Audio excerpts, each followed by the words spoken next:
Good evening and welcome to Novara Live. I'm Moya Lothian-Mclean, returning after a brief but refreshing holiday, and I'm joined tonight by my comrade in arms, Shon. Faye. Shon, hello. Hi Moya. Yeah, you've been on holiday, I've been on holiday, but I see that you're much more tan, and I've retained this ghostly Irish complexion. Yes, I have my heritage to thank for this, and I feel like if I dip below this tan level, something very bad's going to happen, so more holidays in the future, perhaps. Now, coming up tonight, a certain media outlet is accused of blocking news stories that offend the Saudi Arabian government. Police forces across the UK have leaked the details of thousands of victims, witnesses, suspects, and police staff. Oops. And Scottish First Minister Humza Yousaf has spoken out about the need for men in positions of power to tackle misogyny. Wow, how relevant. So stay tuned for all of that. Rishi Sunak's government has announced today an extra £250 million for the NHS. The money will create 900 new beds in urgent and emergency care in England by January. It's part of the government's NHS recovery plan, pledging £1 billion for 5,000 new beds over the next 2 years. But is a lack of beds really the biggest problem in the NHS? On Sky News, Health Minister Will Quince tackled that question. You know, if you talk to doctors about the situations that they're facing and the trouble that they're having getting people through hospitals, it's not the actual physical beds, it's the staff to run those beds. This doesn't tackle that, does it? Just providing more beds in hospitals won't get more people seen. It does. So the 250 million is specifically for the 900 additional beds, but actually the £1 billion announced in January as part of the urgent and emergency care recovery plan includes revenue funding for each of those 30 trusts around staffing. You know, let's not forget since last year, we've had an additional 6,000 doctors, 15,000 nurses, and each of those trusts will get funding. They've set out plans about staffing those beds. So they're not just about beds, it's about staff beds in all of those trusts. Let's just take those stats apart, shall we? Quint says that since last year, the health service has had an additional 6,000 doctors and 15,000 nurses. But he doesn't contextualise that in terms of the numbers leaving the NHS. In 2022, a record 40,000 nurses walked away from the NHS, and the number of new nurses joining the service was only fractionally higher at 44,000. Meanwhile, doctors are applying for certificates to work abroad in almost record numbers. Last year, 7,000 put in applications for certificates of good standing. That's the highest it's been since the 2015 junior doctors' industrial dispute, and about 1,000 above the average for the previous 6 years. In 2023, current figures suggest that number will grow even larger. Those figures, 6,000 new doctors and 15,000 new nurses, also don't mean much unless we know what the health service needs. This graph from the BMA shows how England ranks against similar countries in terms of the numbers of doctors per 1,000 people. The UK is third from the bottom of the table at just over 3 doctors per 1,000 people. England is fourth from last. To get to the middle, where Ireland is, for example, we'd need about an extra 2 doctors per 1,000 people. The BMA handily tells us what that amounts to as a total. In 2022, the NHS needed an extra 42,000 doctors to plug the gap. It's an improvement since 2020, when an extra 50,000 doctors were needed, but there's still a long way to go. The extra billion in funding to the NHS doesn't nearly make up for the way in which the health service has been stealthily defunded since the Tories took power. During austerity, NHS funding was supposedly ring-fenced, meaning it wasn't directly cut, but it also didn't grow very much. Meanwhile, the population aged, with increasing numbers of people needing treatment. The government has pledged an additional 5,000 beds over 2 years, but is that enough? Again, we can work that out by comparing our bed stock to similar countries, and the UK is almost at the bottom of this list, with around 2.5 beds per 1,000 people. The average is 5, which means we'd have to double the number of our beds in order to get there. The total number of NHS beds in England has also been falling. This graph from the King's Fund shows the number of NHS beds in England. We actually have half as many beds now as we did 30 years ago. During the Thatcher and Major years, the NHS lost around 100,000 beds. That figure flatlined and then fell further during the new Labour government, and it's continued to decline over the last decade. In 2010, there were 154,000 NHS beds in England, but by last year, that figure had dropped by 16,000, leaving just 138,000 beds. Those 5,000 new beds promised by the government over the next 2 years, they don't even make up for what's been lost since the Tories took power. No surprise then that Shadow Health Secretary Wes Streeting responded to the news of the Tory policy with this. The Tories' big announcement today is 900 hospital beds. That's just 7% of the 12,000 beds they've cut since 2010. It's a sticking plaster that is nowhere near the fundamental reform the NHS needs. The longer the Conservatives are in office, the longer patients wait. Shon, beyond the sticking plaster, is there an existential threat facing the NHS beyond pay and so on? Why are so many doctors leaving? Well, I think so many doctors are leaving because the conditions and the stress that they've been under for so long throughout the pandemic and even before that has just made it that so many doctors who really wanted to work in the NHS no longer can really stand to, not just because it's not just about pay, it's also about working conditions, it's about waiting times, it's about the problems when they see patients suffering and they're not really able to help. That's incredibly demoralizing. And I think when you hear doctors, especially junior doctors, talking about leaving, that's often the reasons that they give. I just want to say as well about the sticking plaster thing. Obviously I agree with Wes Streeting, but I have to say, I just don't think Labour is in any position to, to be the kind of the vanguard of critique of the Tories on NHS policy, considering that Keir Starmer just U-turned on a pledge to, end private provision in the NHS. He said that he was going to do that, and then he's just withdrawn that as of July. So, when we look at the landscape in the NHS and the sort of multifaceted problems, yes, there's been the fact that, there's been no real funding, and whilst it was ring-fenced, that essentially led to a stalling in growth and an increase in staff stress and the fact that people are leaving. But also, there is a rot there when essentially so much private profit is involved in our National Health Service. And for the Labour Party to have, withdrawn such a key pledge that really should be the core of any kind of progressive politics in this country is depressing. And it doesn't make me feel very confident in any pledges that they are currently continuing to make with regards to how they're going to improve the NHS. And I'm unfortunately not convinced that we're not just going to see a continued managed decline. I think it's that knowledge of the likelihood of a managed decline, which is also, as you say, contributing to falling staff numbers who are fleeing for promises of better life, sunnier climes, and less stress and pressure in their day-to-day in places like Australia. Now, the Tories haven't just overseen falling staff and bed numbers in the NHS. They've also watched NHS waiting lists stack up. The overall waiting list has hit a record 7.6 million people waiting for treatment in England. That's roughly 1 in every 7 people. And there are still nearly 400,000 people waiting over a year to be seen. One of the areas where the NHS is doing pretty badly is cancer care. Beginning treatment quickly is a crucial factor in cancer survival rates. One target is the so-called 2-week rule. This says that patients suspected of having cancer must see a consultant within 2 weeks. But now the government is set to scrap it, along with 5 other targets. Here's Will Quince again, explaining why. 2/3 of cancer targets in NHS England to be scrapped. Do you think that's the right thing to do? So this is an announcement due to be made following a consultation. This is not something that the government has led on, but it's NHS England, it's senior oncologists, it's clinicians, and indeed cancer charities have called for this change. No targets are actually being scrapped. They're being merged into 3 targets, which I think, and people, all of those experts and specialists are saying is the right thing to do, focusing on outcomes and cutting down bureaucracy for clinicians. And you say they've been informed by experts, but scrapping the targets for patients, for example, who want to see a specialist within 2 weeks, may make people feel like they're getting a weaker service and that it's failed.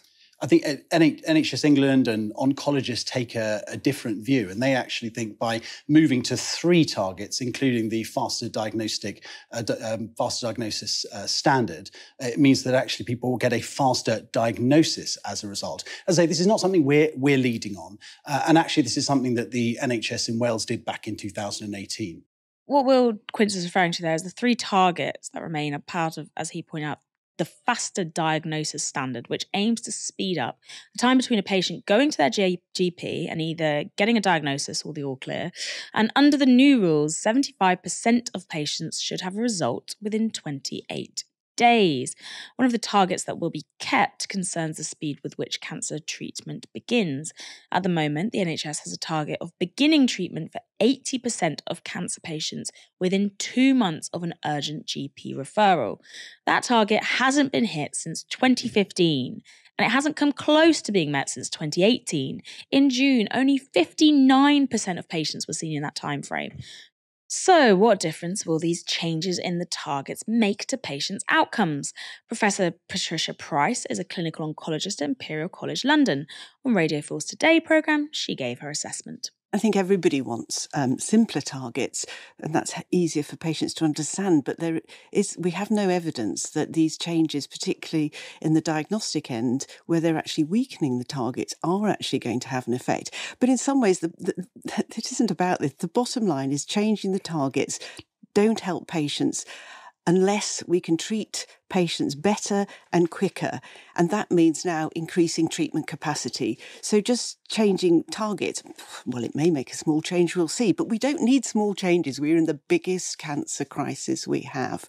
We are now baked in. 4 in 10 people do not make that crucial target of 62 days. And that's so important because for every 4 weeks delay in diagnosis and treatment, there can be a 10% increase in death rate. So just targets alone won't do it. And I think failure is failure, however you measure it. The Labour Party has been sceptical too, with Keir Starmer saying this. What they're doing is moving the goalposts, and even where they're keeping targets, they're still not hitting them. Ironic, but correct. On Sky News, this was Shadow Work and Pension Secretary Jonathan Ashworth responding to the changes. The government is talking about changing cancer targets. The government says that its changes are after consultation with cancer charities and specialists who say that actually some of these targets don't really achieve anything, that they're a bit pointless. Let's just combine them all into 3. It's about streamlining care and making cancer care better for people. Well, I tell you who's not been achieving anything. It's the Conservatives in their running of the NHS, where we've missed all the cancer targets, or the main cancer targets. Those on a waiting list at record levels. Young people, sometimes in a very desperate state, denied access to mental health care. This is what happens when you run the NHS into the ground. And it's why, in many ways, it's all very well Rishi Sunak saying this is NHS week. He's not come forward with any serious plans or proposals to fix the problems in the NHS. And I think, this really is a last gasp government who've, after 13 years, have had their chance. What Ashworth pointed out is that if you weren't aware of this already, these health policy announcements are part of what Rishi Sunak is calling Health Week. Last week was Small Boats Week, which all adds up to the fact that Tories are doing this incredibly trite and patronising series of themed weeks, which all it seems to do is highlight their ongoing failures. I think something like 6 people died in the Channel at the end of Small Boats Week, which sums it up. And now we're looking at them scrapping targets for cancer patients and ongoing failures within the NHS, and we're expected to clap and just forget what led to all this in the first place. This short-term attempts to turn around 13 years of rot is not going to work. It just leaves everyone more demoralised. Police forces across the UK are having some IT trouble. This month, 4 different police forces have admitted accidentally publicly publishing sensitive data in separate data leaks. They range from the farcical to the life-threatening. The most serious of these leaks took place last week when the Police Service of Northern Ireland presided over a, quote, industrial-scale data breach. Details about 10,000 serving PSNI employees were accidentally shared in response to a Freedom of Information request. These included the surnames and first initials of PSNI staff, where they're based, and the unit they work in, including intelligence and surveillance units. And the data was reportedly publicly available for up to 3 weeks. Now, the political situation in Northern Ireland makes this a very dangerous own goal for the PSNI. On Monday, the British PSNI Chief Constable, Simon Byrne, who was born in Surrey, take what you can want from that, gave this statement. We are now confident that the workforce data set is in the hands of dissident Republicans, and it's therefore a planning assumption that they will use this list to generate fear and uncertainty, as well as intimidating or targeting officers and staff. I won't go into detail for operational reasons, but we are working round the clock to assess this risk and take measures to mitigate it. The same day, Sinn Féin's policing spokesperson, Gerry Kelly, said a redacted version of the document had been posted outside the political party's office on the infamous Falls Road in Belfast. The document was accompanied by a picture of Kelly and a message which read, quote, "Gerry, we know who your mates are." Kelly said the stunt was a, quote, "obvious attempt to intimidate him." He continued, "Sinn Féin represents the vast majority of people in the nationalist community, and we will certainly not be intimidated by dissident groups who have virtually no support and who offer nothing but disruption and threats in an attempt to make themselves relevant. They should disband and end their anti-community activities." Revelations around other policing leaks in the wake of the PSNI disaster have slightly lower stakes, but have still proved a pretty serious headache for respective police forces. Last week, The Guardian uncovered that Cumbria Police had published the names and salaries and allowances of every one of its more than 2,000 employees back in March. Now, this data leak wasn't publicised at the time. In a statement, they said this: Cumbria Constabulary became aware of a data breach on Monday the 6th of March 2023, where information about the pay and allowances of every police officer and police staff roles as of 31st of March 2022 was uploaded to the Constabulary's website, which was a human error. The pay and allowance data also included names and position, however did not contain information about where the posts were deployed from or personal details such as date of birth and address. The data breach was referred to the Information Commissioner's Office, but the ICO determined no further action was necessary. A lucky decision for Cumbria Police, but I imagine there's a lot of infighting now. Everyone knows exactly what the other person is being paid. But the latest data breach this week has seen 2 police forces admit that they've leaked sensitive information of well over 1,000 crime victims, witnesses, and suspects. Norfolk and Suffolk police forces have said, quote, "A technical issue led to raw data, including personal identifiable information, be included in FOI responses issued between 2021 and 2022. However, both forces say they found no evidence the files, which were hidden, were accessed by anyone outside of policing. The ICO has now placed both Norfolk and Suffolk constabularies under formal investigation, which could end in a fine." Of course, the implications of this being a historic breach is that in the wake of the PSNI leak, other forces may have begun reviewing what data they've accidentally shared, which is why we're getting so many of these stories, and could mean that we're getting a lot more of them imminently. So I have a feeling this topic isn't going away anytime soon, and we'll be hearing a lot more about police forces that can't keep a handle on their data. But for now, we've got a quick break, and when we'll be back, we'll be discussing allegations facing Vice News, so stay tuned. Our planet is wounded. As extreme weather events rage across the globe, the mainstream media either acts as if no one is to blame or flat out denies it's happening. We don't want to live less good lives because of some lunatic climate nonsense hysteria from an eco-cult telling us the world's on fire. But here at Novara Media, we expose climate villains. According to Julie Hartley-Brewer, we should just keep calm and carry on. Sunak doesn't want to talk about the environment. We analyse the climate movement and how it's changing, and explore what we can do to adapt to climate breakdown. We have to act now. In the face of obscene wealth and influence, we need people-powered media. If you can, join our regular supporters and donate 1 hour's wage per month or whatever you can afford at novaramedia.com/support. We can't do this without you. That's right. Ash is correct. We are funded by you. Just to reiterate, that link one more time is novaramedia.com/support, and you can find it in the description box below. Troubled media company Vice has been accused of blocking news stories that could offend the Saudi Arabian government. Now, these allegations follow the agreement of a lucrative new partnership between Vice and media publisher NBC, which is 60% owned by the Gulf state. An exclusive Guardian report details examples of Vice spiking or pulling content that covers controversial aspects of the Saudi regime. Freelance writer John Lubbock spoke to The Guardian about a Vice report he worked on about young Saudis campaigning for transgender rights.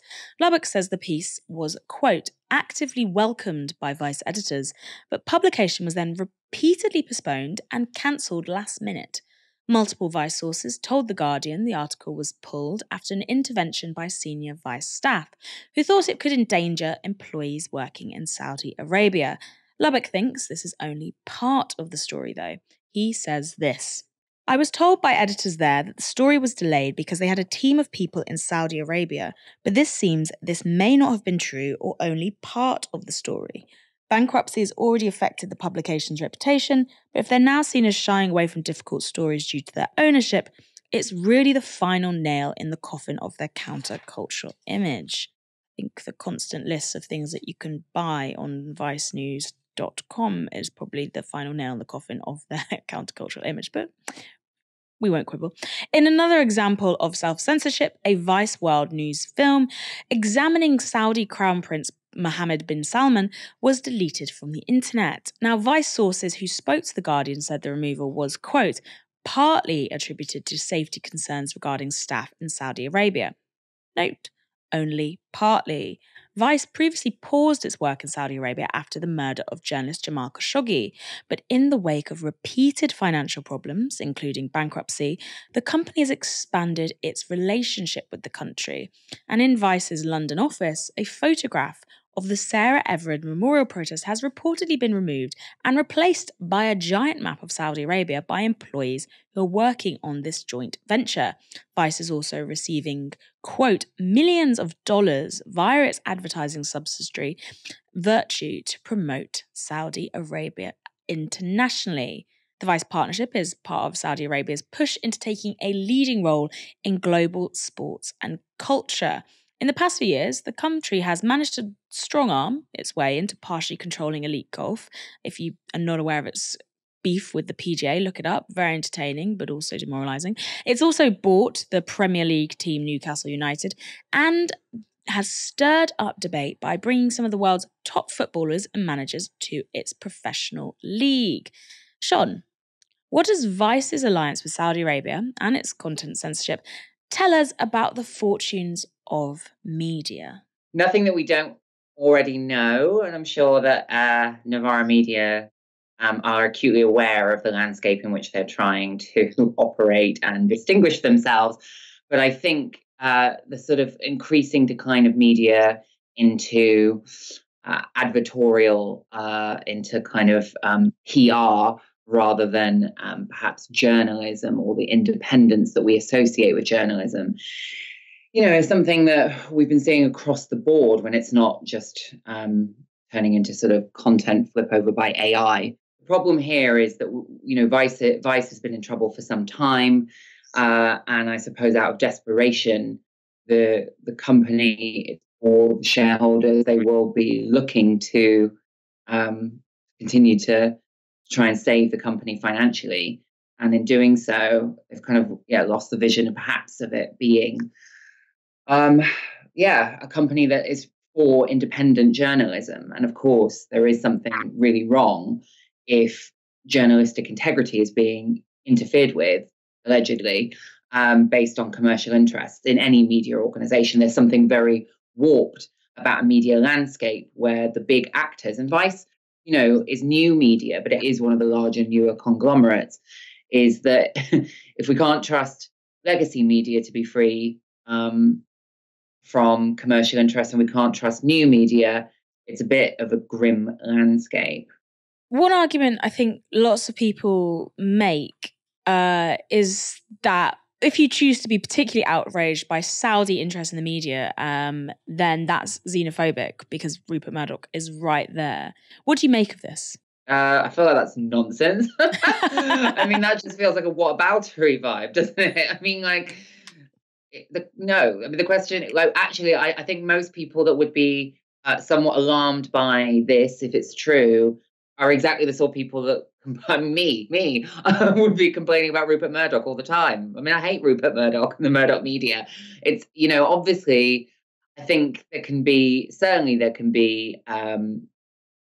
conspiracy theory about control of the media, etc., and that can go down a sort of a certain dark path. But I think in general, when you're saying that on principle, it doesn't really matter who it is, but when it is, wealthy places with a kind of disregard for the human rights of journalists, alongside anyone else, who are taking over media companies. And we know that the Saudi Arabian government has a very, very, reckless view of human rights and protecting the rights of journalists. Not, reckless with their lives, and certainly a disregard for journalistic freedom. So I think it's a completely valid concern. It's not really about the particular actor. It is about the principle. And that's the same whether, in some ways, I think, Rupert Murdoch, it's like it can be actually much more familiar to us because we're aware of the fact that, Rupert Murdoch doesn't quite hide necessarily quite a clear agenda, nor do the politicians in our country that chum up to him, really. Pretty interesting opinion piece in the NYT the other day, which was talking about the inequality that is developing between those who are able and willing to pay for their news from various news stores. Often what you'd call quality news is now paywalled, and those who are either not able or not willing. And the fact that usually they're the people who most need good quality news, and how that is changing the landscape of politics or where you sit. And it's fascinating if you look at a lot of these, I guess, places that try to do what, first of all, like the BuzzFeeds, the HuffPosts, etc. These outlets that initially had a lot of funding, said we're going to disrupt the entire market. We're going to manage to make this model work where we have free digital news, and the value of knowledge here is almost zero. But it's still going to be really great stuff, and we're going to do this lighthearted, almost, the content versus the actual news reporting. And now you look at them, and because all the investors have called in their money and said, actually, where's our profit? Then the lighthearted stuff has stayed, and the quality news reporting has been killed in its entirety. Where's BuzzFeed's news operation now? The Pulitzer-winning team, they've been decimated, and instead you get memos about the fact they're going to be moving to an AI-driven content. And so the people who can't pay for news or don't want to pay for news are going to end up with that as the first sort of port of call, this SEO-driven stuff, whereas people who are willing to pay for news are going to get a very different view of the world and what's going on in it, which I thought was a really, really interesting article, and I will try and dig up the author of it so that I can share it and have a paywall-free link for people who want to. I'll put that on my social media. Scotland's First Minister, Humza Yousaf, has spoken out against misogyny. Very brave. Writing in The Guardian, he tackled the issue in an article headlined like this: misogynists like Andrew Tate hold sway over thousands of men and boys. Male leaders like me must address that. In the article, Yousaf writes this: men have made our communities feel far too unsafe for far too many women. As First Minister of Scotland, but more importantly, as a father of 2 girls, this is not a situation I'm prepared to simply accept. Let's be clear, this is not a situation unique to Scotland or the UK. Women and girls the world over are suffering due to the actions of men. Barely a week goes by without a distressing report in the newspapers or on our television screens about a woman being the victim of harassment, stalking, abuse, violence, rape, or murder. The situation facing women and girls across the world terrifies me. We see abortion rights under attack here in Scotland, as well as across the world, with the decision to reverse Roe versus Wade in the US and attacks on girls' right to education in Afghanistan. So, what's to be done about all that? Here's what Yousaf suggests. Whether in politics, in the office, or on the work site, in school, the pub, or in our own living rooms, we can all do more as men to challenge problematic behaviour among our friends, colleagues, and family members. But it is not enough to pontificate and lecture. A pious approach to tackling toxic masculinity will not solve this issue, nor most crucially will it make women feel safer. While the influence and grip that celebrity misogynists such as Andrew Tate hold over thousands of young men and boys in Scotland should make us feel all uneasy, simply finger-wagging is not the answer. If that is our only response, then we'll continue to fail to understand why men and young boys gravitate toward the Tates of the world, and we'll fail to understand what lies behind the anger. Okay, what lies behind the anger? Let's find out. Well, unfortunately, Yousaf doesn't say, but he has a prescription for how to fix it anyway. As men, we must listen, we must learn, but we must also demonstrate what a positive male identity looks like to young boys and to other men. Frankly, there is not a grown man in the country today who has not been guilty of problematic behaviour, actions or words towards women in some form. I am no different. Like all men, I have had to reflect on my own behaviour and language over the years. Without doubt, in my younger years, I will have told a misogynistic joke at the expense of women or not challenged behaviour that was demeaning to women.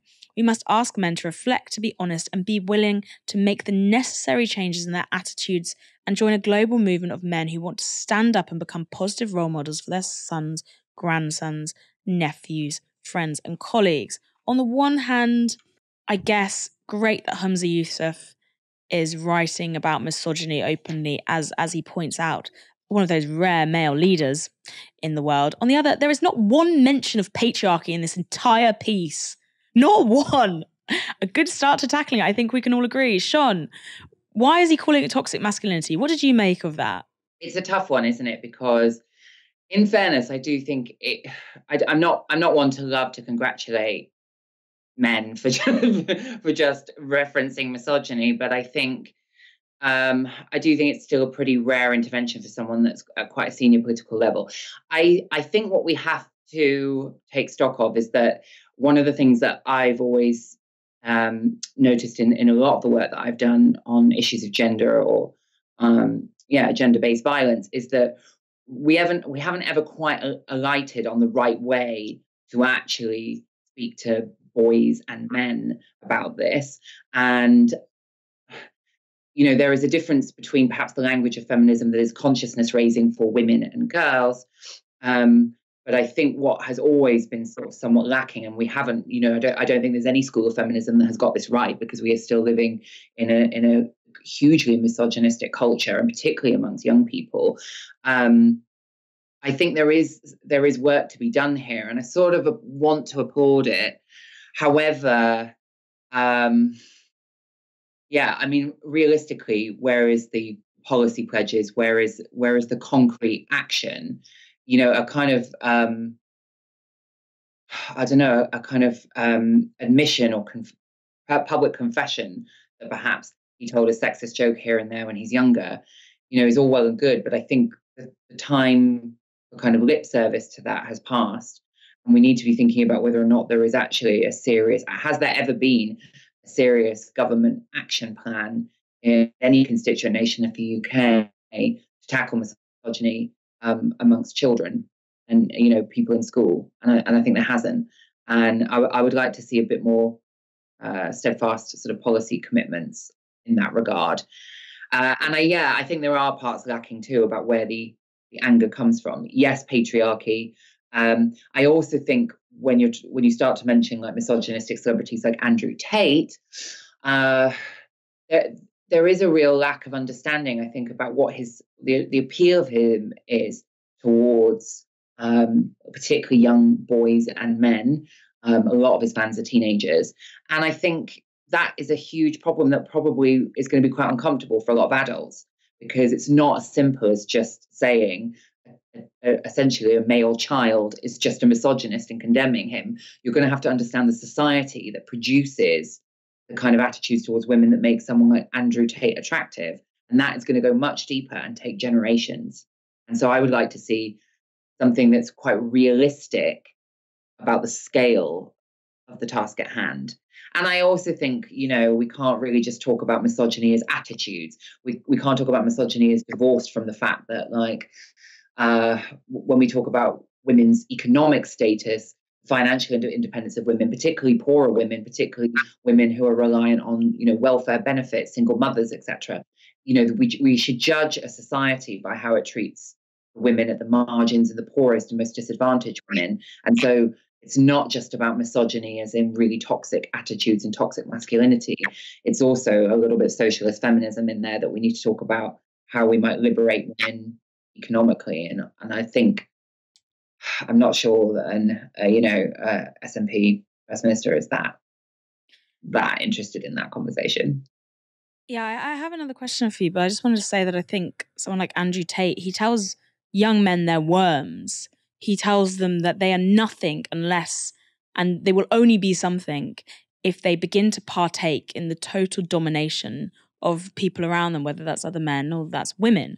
Women are sort of collateral in it. And I think that what he speaks to and what the gap, the void that he fills is a knowledge that young men, young teenagers have, that patriarchy emotionally castrates them, that it forces them into certain shapes.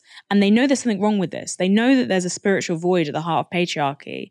But because we don't have the language and the widespread knowledge to interrogate that and try and turn, masculinity from something that is just synonymous with patriarchy into what I would call a feminist masculinity, someone might want to call it humanist masculinity, another form of masculinity, the positive type of masculinity, so that masculinity isn't just coded as this, patriarchal thing, because they're separate concepts altogether.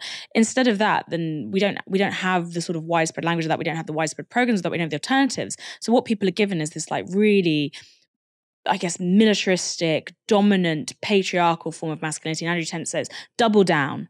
You feel bad, don't worry. If you double down, you can push through and you will feel fine. That is what he's giving, because we don't have these alternatives there. Because I would say feminism has failed to properly address what positive masculinity could look like, because we've been afraid of it for so long. Maybe I've read too much bell hooks. I don't know. I would also say with Humza Yousaf, do you think there's other motivations behind writing this? Obviously, in Scotland at the moment, there is massive sort of chatter about gender. You've got the very large gender critical brigade looking for any excuse to call anyone a misogynist who supports the rights of trans individuals. Do you think this is him trying to reframe that conversation completely and say, well, let's focus on like actual misogyny over here? I did think it was interesting that he didn't mention trans women within this piece, when that's obviously such a large part of misogyny we see nowadays. Well, to quote Cardi B, Moya, I'm glad you brung it up. I think that's a big part of the motivation behind this piece. I think when you see that the SNP has been bitterly divided, and his predecessor, Nicola Sturgeon, was perhaps wounded, if, obviously there were other reasons for her departure from power, but it certainly was one of the most, during such a long tenure, during her tenure covering the pandemic, one of the things that perhaps wounded her the most was her position on trans rights. And I think the accusations of misogyny, which I have to say, are used within that context in a very specific way. Misogyny against trans women, very rarely recognised. Transphobia tends to be recognised sometimes, but people don't tend to talk about misogyny against trans women. And so I think this is a strategic move, that he is aware that he is a man, and in this so-called debate, if you are a male politician, in some ways you don't even have the perhaps cover of being a cisgender woman who, as Nicola Sturgeon did, she could say, I am a woman, I am a feminist, is that there is always a risk that as a man, you're going to be told that you're mansplaining, that you're speaking over women, that you are a misogynist if you support trans people's right to live in dignity, access healthcare, have gender recognition by the state. And so I think he's trying to head that off. I think he's trying to get ahead of that by being proactive as a sort of male feminist politician. Is it a little bit self-serving? Sure. But I can sort of understand why, if you were him, you would do this, because all politicians are trying to find a way around a debate that the terms of which are so bad faith that they do suck up a lot of airtime. And I would like to see some follow-up, some real commitment to this. But I do have to question whether or not this is, in fact, more about his reputation and a defensive move against attacks from gender critical voices within the SNP. I fear that the master's tools will not liberate us all, and there's nothing like the ultimate master's tool, such as another man in a position of political power, but maybe I'll be proved wrong. Let's just check some comments briefly on that story. We've got Satnav saying, with £5, thank you very much, male PSA, be the light, be the beacon for how other men and youth to look to. It's that simple how we flip this. I think that's admirable.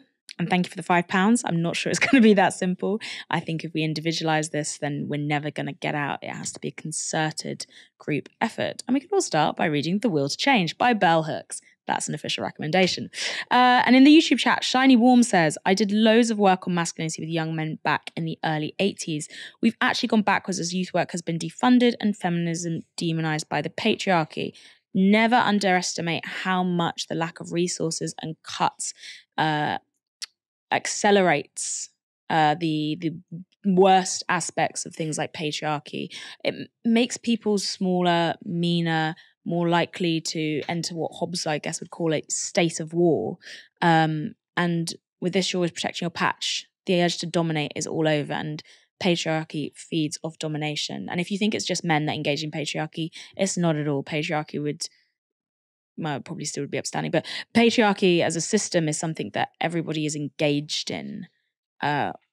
Women, men, people of all gender orientations, even if they don't realise it. Your gender does not protect you from not engaging with patriarchy. Only actually analysing and interrogating what patriarchy is does that. Rishi Sunak has actually come out and commented on the giant floating nightmare prison barge and the conditions that are ravaging the poor migrants who are being forced to stay there. Yes, we're talking about the Bibby, Stockholm. So this is a story that's come in from The Guardian, and Rishi Sunak says he's committed to housing asylum seekers on Bibby, Stockholm.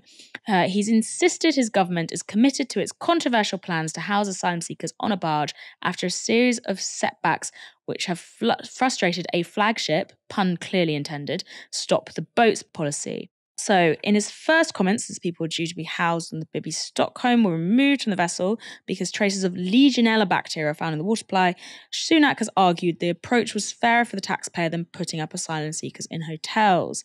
This is what he said. It is right we go through all the checks and procedures to ensure the well-being and health of the people being housed on the barge. Classic Rishi Sunak, not really saying that much, but he said has doubled down on that policy. Someone today tweeted something along the lines of, it doesn't feel like Rishi Sunak is in charge. It doesn't feel like anyone's in charge. It feels like a TV has been wheeled in and we're just watching the screen like you had at the end of term. Shon, what do you make of Rishi Sunak in his own elusive little way, doubling down on this Bibby Stockholm barge policy? I mean, I just think it's horrifying. I think on a personal level, just when the inhumanity that we are seeing in British public life and political life, I often think it can't get worse. This has often honestly took my breath away. And what we are seeing, the fact that people are warning, they warned about the outbreak of Legionnaire's disease, the fact that that's not being heeded, and the fact that, in fact, there is this sort of doubling down, this like show of so-called strength, which in fact seems to be a show of cruelty and malice, is really, really depressing. And I guess the only thing I can think is that the Tories are a lost cause. This is truly like a government comprised of, there's no other word for it other than evil. And what I would like to see, what is more concerning to me now, is the fact that I want opposition parties, Labour, of course, but all opposition parties, to be calling this what it is, to not just describe our entire policy towards migration, towards asylum, as like critiquing on the grounds of efficiency or critiquing it, but actually to start talking about it in moral and ethical terms, because this is like a violation of human dignity. It's one of those things that, like, when you go around and see museums of some of the worst atrocities that humanity can do, and you're like, how could people do this to one another? This, to me, is up there with that. And I think everyone in political life that has a platform in this country that doesn't name that is also complicit. beyond the Tory government themselves. I really want to finish on some sort of cheerful story, but first let's go back to the comments. Also, if anyone has a cheerful story or a line of something that they can just send us, a bit of positivity, comments, hashtag, whatever, please send it to me. I want us to end on some sort of up. But yeah, so back on the misogyny story with an amazing £20 super chat. Thank you so much. The Novice says there needs to be a commission into how to facilitate and fund more healthy spaces for men and boys that encourage community as well as genuine education on institutional patriarchy, not an end solution, obviously. May I just broaden that and just say encourage community in general? I think the fragmentation of community is one of the things that, again, further fuels the entrenchment of patriarchy. These community spaces where we can interact with one another as human beings and not these polarized figures on, the internet, that is so vital to creating a pushback to the worst impacts of patriarchy. In terms of good news stories, how about this? We reported on this yesterday. Greater Manchester Police have dropped a discriminatory policy that bans people from attending carnival. We did reporting on this last year, and we found that through an FOI request, black people were 8 times more likely to be banned from Manchester Carnival than white individuals. This practice has been going on since 2006. It was uncovered by the Northern Police Monitoring Project and Kids of Colour. And now this year, the carnival that just took place, Manchester Police confirmed that they would no longer be issuing bans. There you go. A little bit of coalition work, good Novara reporting, and people power. Shon, thank you so much for joining me tonight. It was a pretty heavy show. Next time you're on, I'm going to make sure that we have at least one bit of positivity, but I think we tackled all the big topics. Yeah, no problem. No, whatever. It's the summer's been a washout. I'm back from holiday and we got into it. There'll be time for lightness come winter, I'm sure. In the bleak midwinter, we will be shining a light, but in the damp, soggy summer, I'm afraid this is what you're getting at the moment. Thank you so much, everyone, for watching this evening. Come back tomorrow from another live stream from 6 p.m. For now, you have been watching Novara Media. Good night.